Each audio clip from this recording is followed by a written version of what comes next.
The voicemail came on a Wednesday, just after 7 in the morning.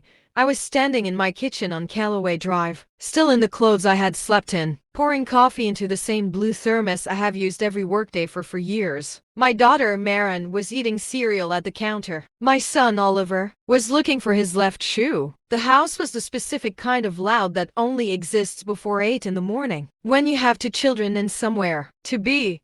I hit play without thinking. My mother's voice filled the kitchen. "Diane, I just want you to know that your father and I are very hurt. We moved all the way out here, 3 hours from where we lived for 30 years, and you have not brought the children to see us once, not once. After everything we have done, we did this for the family, for all of us, and you're acting like we don't exist." She paused. "Your sister agrees with me. We both feel like you're punishing us for something, and we don't know what we did." The voicemail ended. I set the thermos down on the counter. Marin looked up at me. She's 7, and she reads rooms the way some children read picture books carefully and with full attention. "Grandma," she said. "Yes," I said. I refilled my coffee. I handed Oliver his shoe, which had been under the bench by the door the entire time. I drove them both to school. I went to work. I saw 4 patients before noon, ate half a sandwich at my desk, and filed 2 charts that had been pending since the week before. I did not call my mother back, not because I was angry, because I had already spent 11 months understanding exactly what was happening, and I had nothing left to explain. What my mother did not know was that I had been keeping a record of every request, every guilt trip, and every boundary crossed since the week she and my father signed the lease on their new apartment in Millbrook, 8 minutes from my sister's house, and 2 hours and 47 minutes from mine. My name is Diane. I am 38 years old. I work as a registered nurse in a cardiac step-down unit at a regional hospital in Carver Falls, and I have done that work for 12 years. I mention the job not to impress anyone, but because it matters to the story. It shapes how I think. When you watch someone's heart monitor for 8 hours at a time, you learn to separate noise from signal. You learn that most crises announce themselves quietly, long before anyone starts running.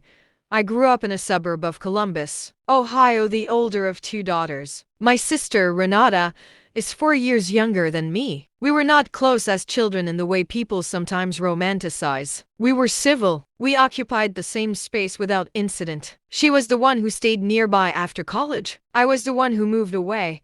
I moved for a man named Patrick, which is a sentence that embarrasses me even now. Patrick and I lasted 2 years, and when it ended I had a lease, a job I had grown to love, and very few reasons to go back. So I stayed in Carver Falls.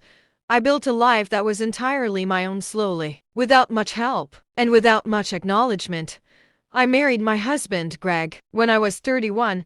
We bought our house on Callaway Drive the year after. Marin was born in 2017, Oliver in 2020. We are not wealthy, but we're stable in the specific way that comes from 2 people who both work and neither one spends money they don't have. My parents visited twice when Marin was a baby, 3 times total across the first 5 years of her life. I drove to Columbus with both children twice a year, every year. I paid for those trips myself. I arranged them around my hospital schedule, which does not accommodate holidays the way most jobs do. I miss Greg's family's Thanksgiving in 2021 because I had promised my parents we would come for the weekend, and I was not going to be someone who broke that promise.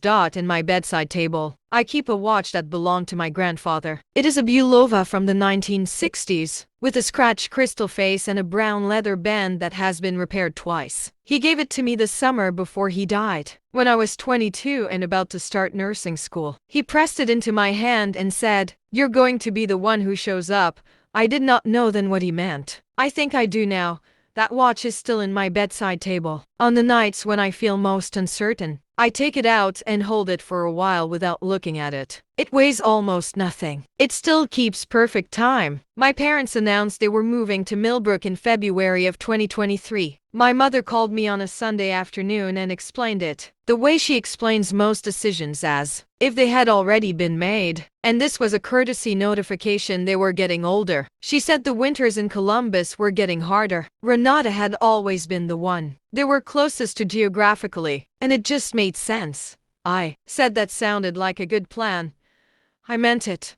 I want to be clear about that. I was not hurt that they chose to move near Renata. Renata lives in Millbrook. Renata has two children who are close in age to mine. Renata's husband, Carl, has always been warmer with my parents than Greg has, for reasons that have nothing to do with affection and everything to do with temperament. It made practical sense. My parents are in their late 60s. They wanted to be near grandchildren they could reach in 10 minutes. I understood that. What I did not anticipate was the quiet rearrangement that followed. The first thing I noticed was the phone calls. For years, my mother had called me every Sunday and every Wednesday. Not always for long, sometimes just 15 minutes. Sometimes more. It was a rhythm we had maintained for most of my adult life. After the move, the calls became irregular. Sometimes she would call twice in a week, sometimes not at all for 10 days. When she did call, the conversations were shorter, and they were almost entirely about Renata's family, what Renata's children were doing in school, what Carl had built in the backyard, what they had all eaten for dinner on Friday. I listened, I asked questions. I assumed this was an adjustment period. The second thing I noticed was the photographs my mother posts on Facebook with the enthusiasm of someone who has recently discovered it, which, in many ways, she has after the move. Her posts became a near daily documentation of her new life. Renata's children at the park, Renata's children doing homework at my parents' kitchen table, my mother, and Renata at a farmer's market, my father teaching Renata's son to play chess. Every few weeks, there would be a comment from someone in our extended family, an aunt and old neighbor, saying how wonderful it was that they were all so close. I noticed that in 6 months of posts, there was not one photograph that included Marin or Oliver. I told myself it was geography. Of course, there were no photographs. We lived 2 hours and 47 minutes away. The third thing I noticed was the Christmas card.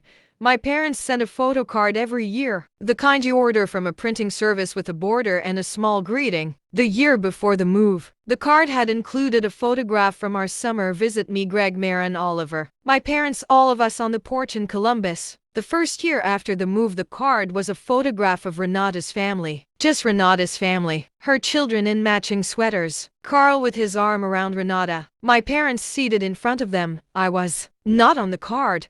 My children were not on the card. I showed it to Greg without saying anything. He looked at it for a long time. He said, that was all either of us said about it. The voicemail in July was not the first one. There had been a version of it in April, and before that a version in January, and before that a version at Thanksgiving the prior year when I had not driven to Millbrook for the holiday. Each one followed the same structure: hurt feelings, the phrase after everything we've done, the suggestion that I was being punitive, and a reference to Renata either as a contrast to my behavior or as a co-author of the grievance.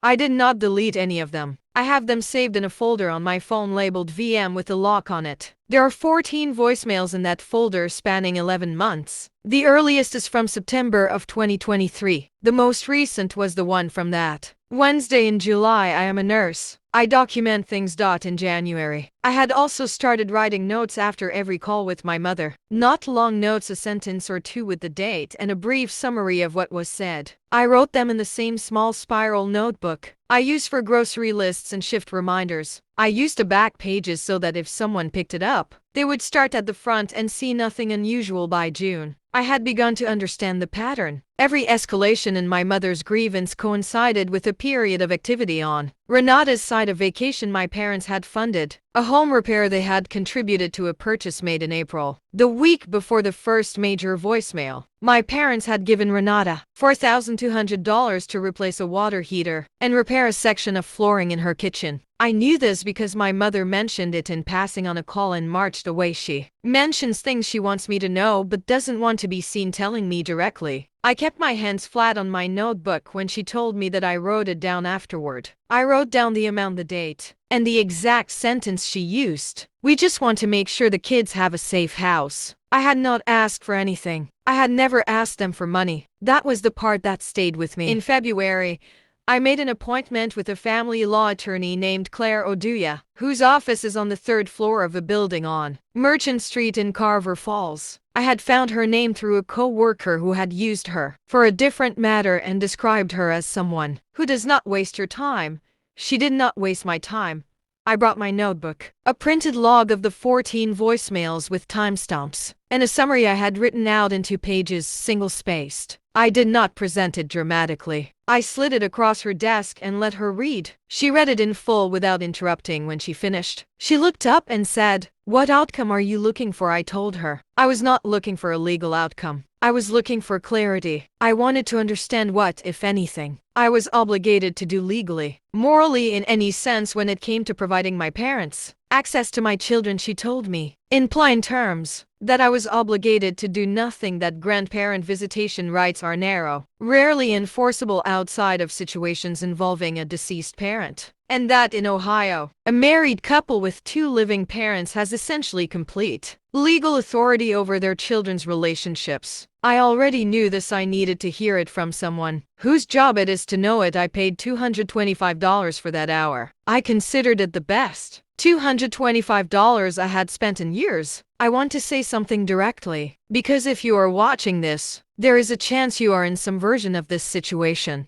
Before you respond to pressure, before you rearrange your life, cancel your plans, or drive 2 hours and 47 minutes to prove you are not the person someone has decided to make you find out what you actually owe, not what you feel, not what guilt is telling you, what you actually legally, structurally owe. In most cases, the answer is far less than the people applying the pressure would like you to believe. Write things down, date them, keep them somewhere safe. That is all I will say about that. July turned into August. The voicemail from the Wednesday morning sat in my folder, unopened to anyone but me. I did not discuss it at work. I did not post anything. I made Marin school lunches for the fall, which she's very particular about. No tomatoes in anything. The sandwich cut on the diagonal, never straight across. I drove Oliver to his swim lesson on Saturday mornings and watched from the bleachers with a terrible cup of vending machine coffee. Greg knew what was happening in a general way. He knew I was keeping notes. He knew I had seen the attorney. He did not ask many questions, which is one of the reasons I married him. One evening in early August, I came downstairs after putting the kids to bed and found him in the kitchen reading something on his phone. He looked up. "Your mom liked Renata's back to school post," he said. "I know," I said. I poured myself a glass of water and stood at the counter looking out the window at the backyard. The yard was dark. The motion light over the garage was out again. I made a note to replace the bulb. I was not miserable during those weeks. That is the part that is hard to explain. I was not lying awake with grief. I was not waiting for something to break. I had named the situation. I had documented it.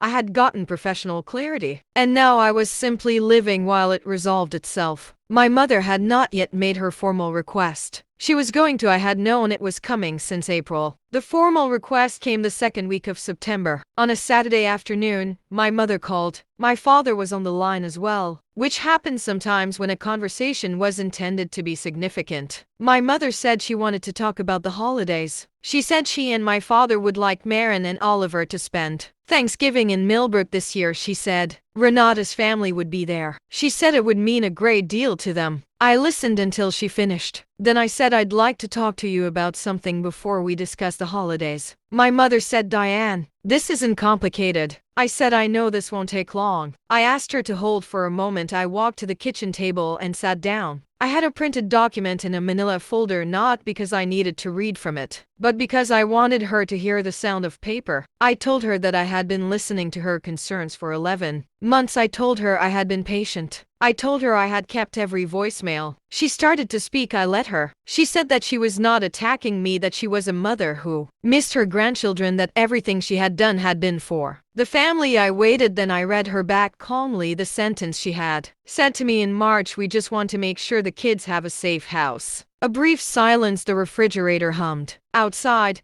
a car passed on Callaway Drive.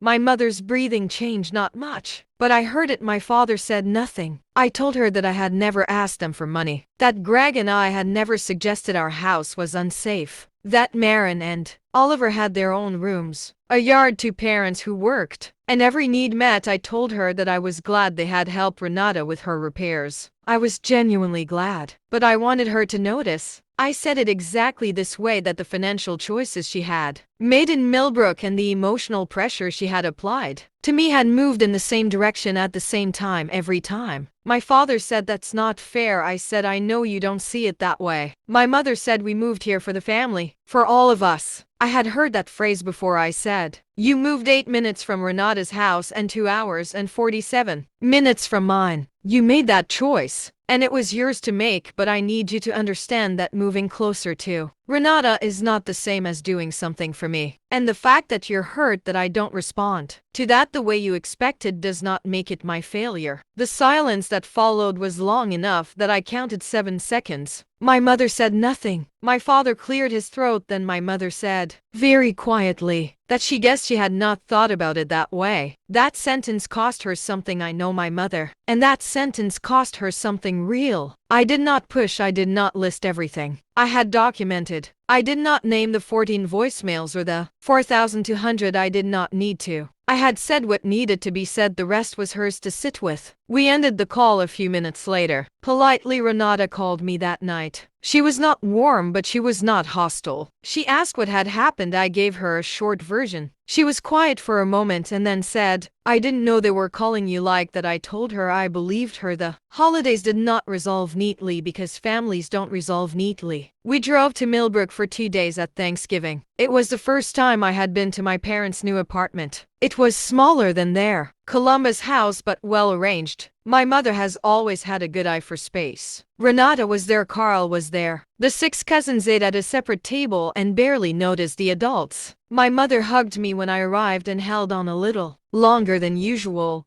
Nothing was said directly. Nothing needed to be.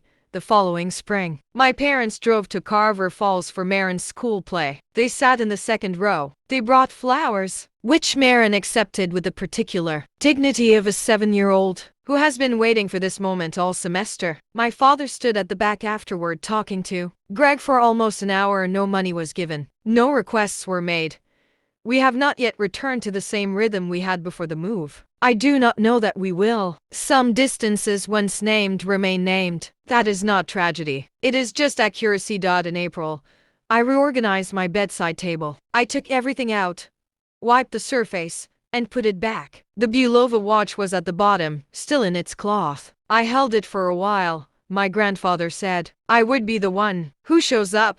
I did show up. I just showed up on my own terms, with a clear understanding of what I was walking into. The watch still keeps perfect time. I am not someone who believes that families are obligated to be close simply because they share blood. I am not someone who believes that distance, emotional or geographic, is automatically a wound that needs to be healed. Some distances are just accurate maps of where people actually are. What I learned in those 11 months was not that my parents don't love me. I think they do, in the specific and limited way that some parents love their children, which is to say, in the way that is most convenient for the parents. That is not a condemnation, it is just a description. My children know their grandparents. They see them at holidays and once or twice in between. Marin knows my grandfather's watch is in my bedside table and has asked to look at it exactly 3 times. I always let her when she is old enough. I will tell her what he said. You're going to be the one who shows up, show up. But know what you're walking into,